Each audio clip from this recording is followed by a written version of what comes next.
E aí galera, beleza? Mato aqui. Que? Mato? Mato? Mato.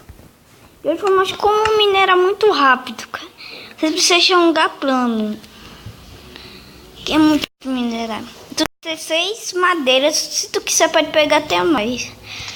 É que eu tô gravando criativo. É porque, tipo, já vou sair lá pro uma chácara.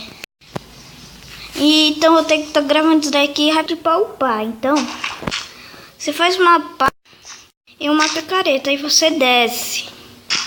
Deixa eu descer. Deixa eu esticar, mas tu pode ir na café. Tu desce. Se isso precisa chegar na board rock. Ó, aqui, ó. Já achei uma caverna, viu? Uma caverna.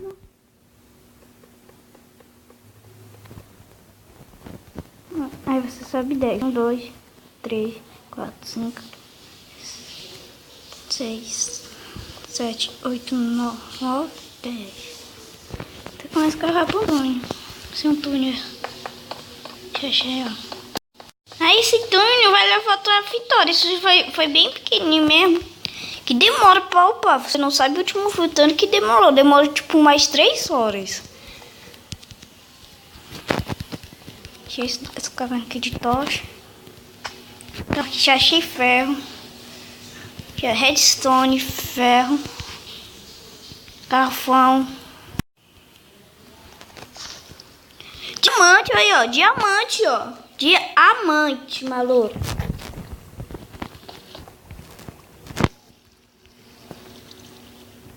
Então, esse daqui foi um vídeo bem rápido de como achar diamante fácil.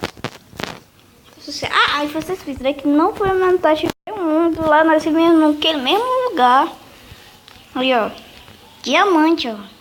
1, 2, 3, 4, 5, 6, 7. 7 diamantes, então, gente.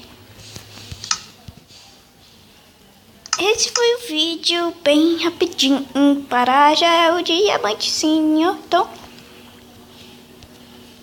você tem que olhar na minha cara. Se você não olhar. Ó, Rave. Então, galera, fui.